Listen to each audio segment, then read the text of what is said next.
함께 찬송하도록 하겠습니다. 찬송가 312장입니다. 312장 너 하나님께 이끌리어 함께 찬양하겠습니다.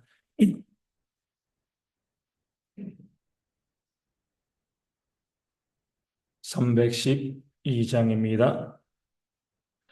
너 하나님께 이끌리어 일평생 주만 바라면 너 어려울 때 힘 주시고 언제나 지켜주시리. 지키신 사랑 믿는 자 그 반석 위에 서리라. 너 설레는 맘 가다듬고 희망 중 기다리면서 그 은혜로우신 주의 뜻과 사랑에 만족하여라. 우리를 불러주신 주 마음에서 원하신다. 주 찬양하고 기도하며 내 본분임 서다.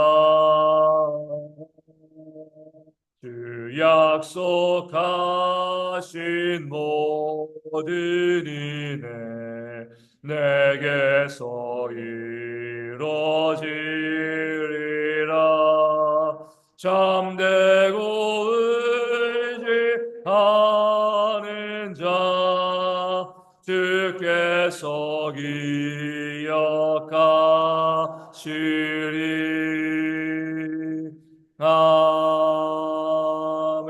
아멘. 사도신경으로 우리의 신앙을 함께 고백합니다. 나는 전능하신 아버지 하나님 천지의 창조주를 믿습니다.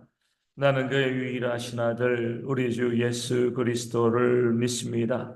그는 성령으로 잉태되어 동정녀 마리아에게서 나시고 본디오 빌라도에게 고난을 받아 십자가에 못 박혀 죽으시고 장사된 지 사흘 만에 죽은 자 가운데서 다시 살아나셨으며 하늘에 오르시어 전능하신 아버지 하나님 우편에 앉아 계시다가 거기로부터 살아있는 자와 죽은 자를 심판하러 오십니다.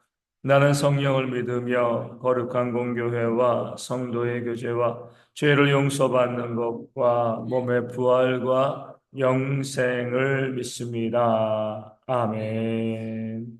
느헤미야 10장 1절과 27절 말씀을 함께 보도록 하겠습니다.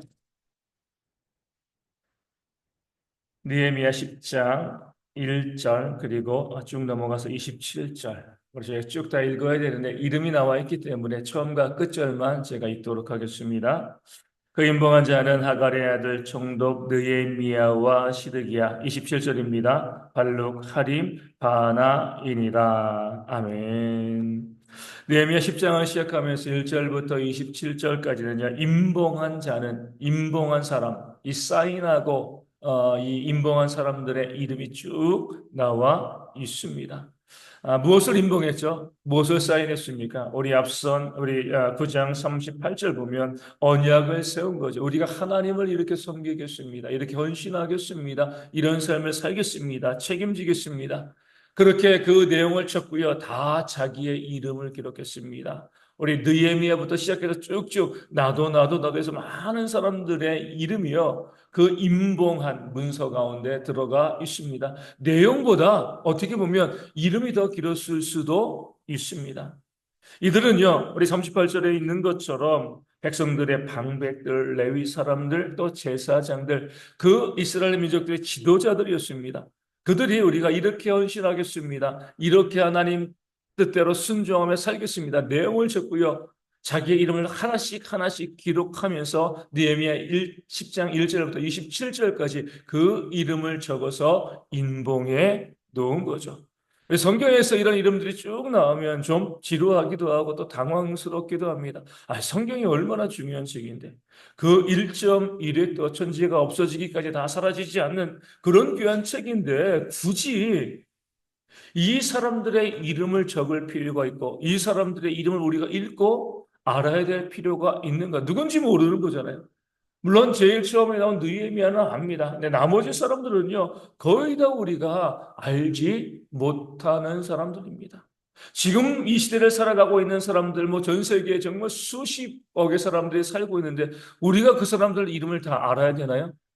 그럴 필요가 없습니다. 누가 뭐 있겠지라고 생각하는 것이지 그 이름까지 우리가 또 알고 부를 이유가 없습니다. 하물며 여기 있는 사람들은요, 2500년 전 사람들입니다. 그것도 저 유대 땅에 살고 있는 사람들이죠.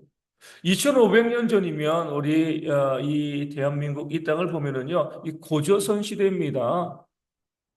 2500년 전에 뭐 이 인천 지역에 여기에 뭐 우리가 이름 모르지만 개똥이라고 어떤 사람이 살았다고 하면 살았을 수도 있겠죠. 근데 그 사람의 이름을 우리가 굳이 기억하고요. 이름을 부르고 알 이유가 있나요? 없는 거죠. 그때도 사람이 살았겠지. 누군가 있었겠지. 이렇게 넘어가는 겁니다. 여기 나와 있는 성경에 나와 있는 사람들의 이름들도 마찬가지예요. 전혀 알지 못하는데 이게 누군지 뭐 하는 사람인지 전혀 알지 못하는데 하나님께서 이 귀한 성경책에 이 사람들의 이름을 굳이 이렇게 기록해 놓으실 필요가 있을까? 왜 우리는 이 이름을 읽어야 되는가? 이 이름들이 그만큼 중요한 건가? 의미가 있는가? 이런 생각을 우리가 할 수가 있습니다. 그럴 때 하나님께서 말씀하시는 것은요, 의미가 있으니까 내가 이 사람들의 이름을 성경에 기록하게 하였다. 이렇게 말씀하고 있는 겁니다. 그 사람들의 이름 누구인지 모르지만 쭉 이름을 나열한 것에는요, 하나님의 의도가 있다는 거죠. 그 의도는 뭐예요? 그 이름을 기록한 자를 하나님께서 기억하시고요. 하나님께서 그들을 복된 삶으로 인도하실 것이다. 이것을 보여주시기 위함입니다. 이름을 적는다는 건 뭐예요? 책임을 진다는 거죠. 어제 말씀드린 것처럼 우리 구두개혁은요, 아무런 효력도 없습니다. 그런데요, 계약서를 작성하고요, 거기에 내 이름을 적으면요, 내가 권리도 생기지만 그 계약서에 있는 내용에 대한 책임도 질 수밖에 없습니다. 그래서 이름을 적는 것이 중요합니다. 오늘 본문에는 이스라엘 백성들도 마찬가지입니다. 단순히 그래 내가 뭐 백성의 지도자에게 이름 적을게 이것이 아니죠. 이름 적었다는 것은요, 내가 이 헌신에 동참하겠다 약속하고요, 이 모든 일에 대해서 내가 책임을 지겠다 그렇게 약속하고 있는 겁니다. 그렇기 때문에 우리가 이들이 이름만 적었지만 단순히 이름만 적은 것이 아니라 약속한 그대로 살아왔다.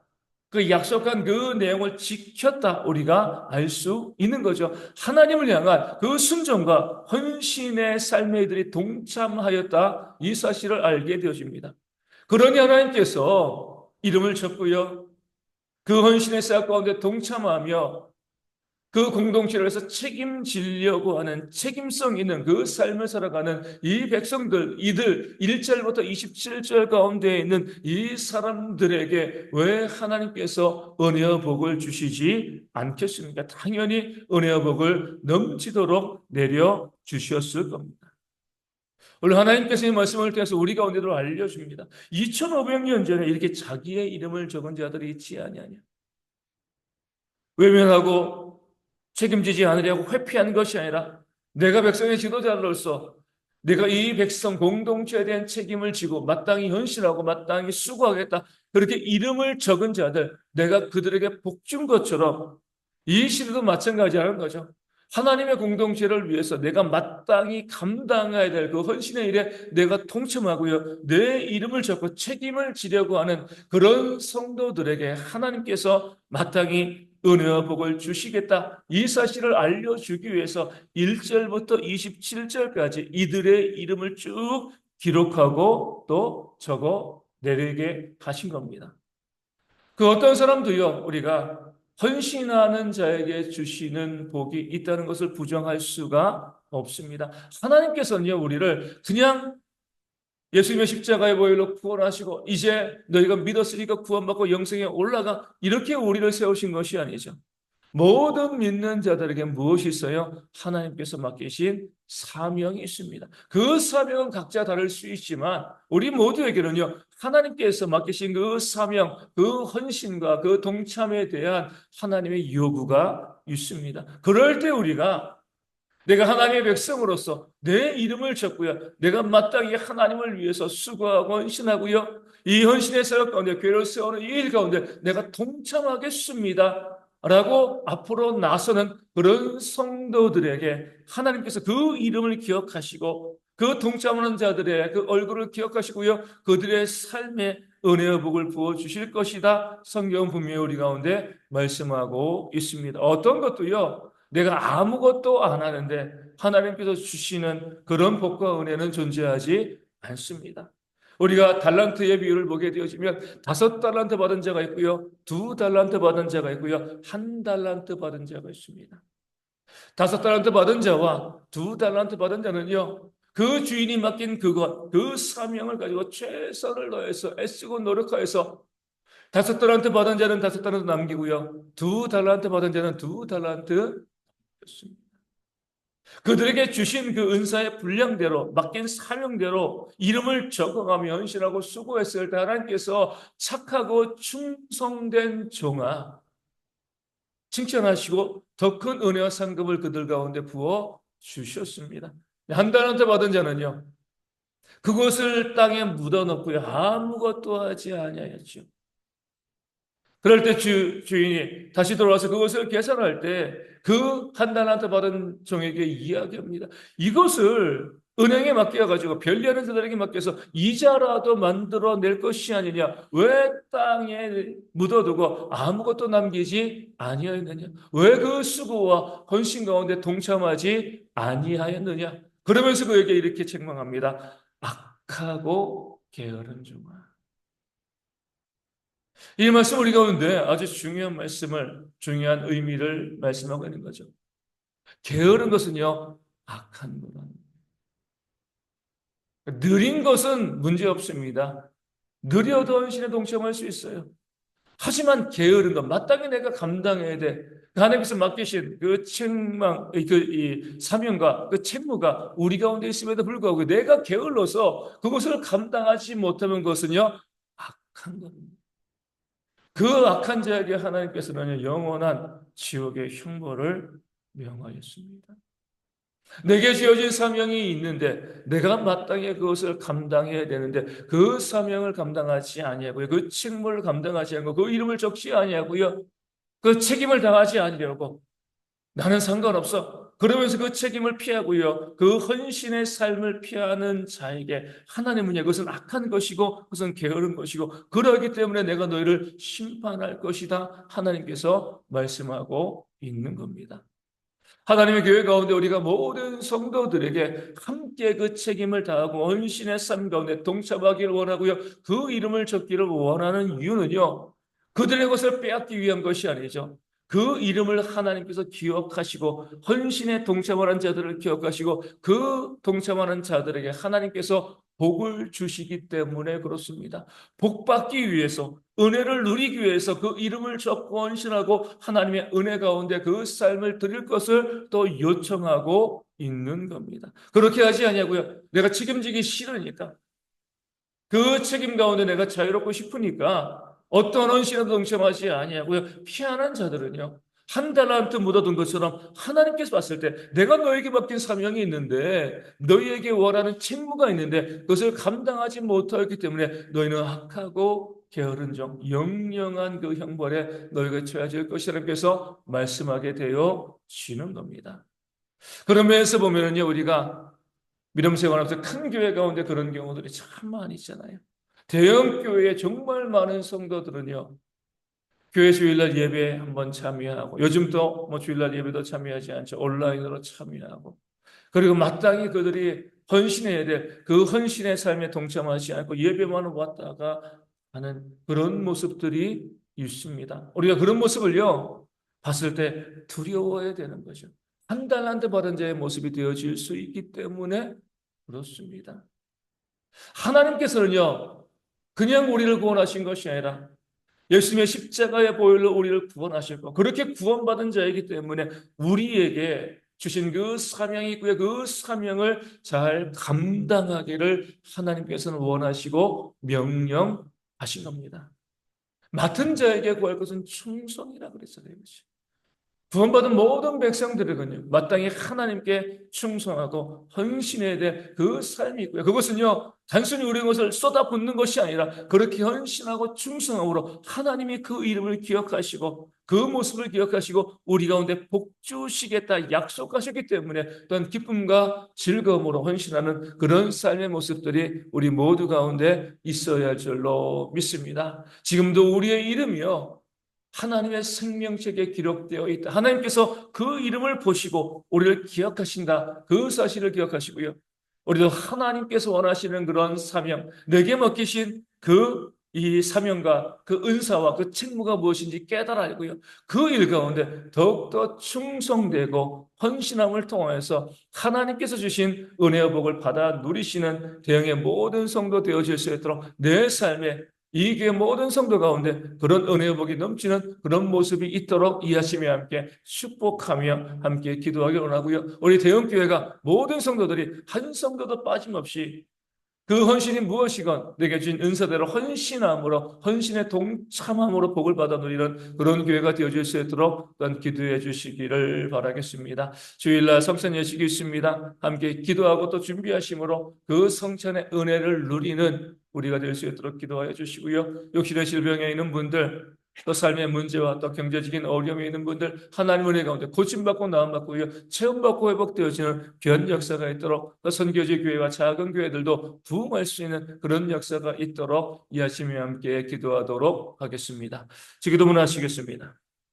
하늘에 계신 우리 아버지, 아버지의 이름을 거룩하게 하시며 아버지의 나라가 오게 하시며 아버지의 뜻이 하늘에서와 같이 땅에서도 이루어지게 하소서. 오늘 우리에게 일용할 양식을 주시고 우리가 우리에게 잘못한 사람을 용서하여 준 것 같이 우리 죄를 용서하여 주시고 우리를 시험에 빠지지 않게 하시고 악에서 구하소서. 나라와 권능과 영광이 영원히 아버지의 것입니다. 아멘. 기도하겠습니다.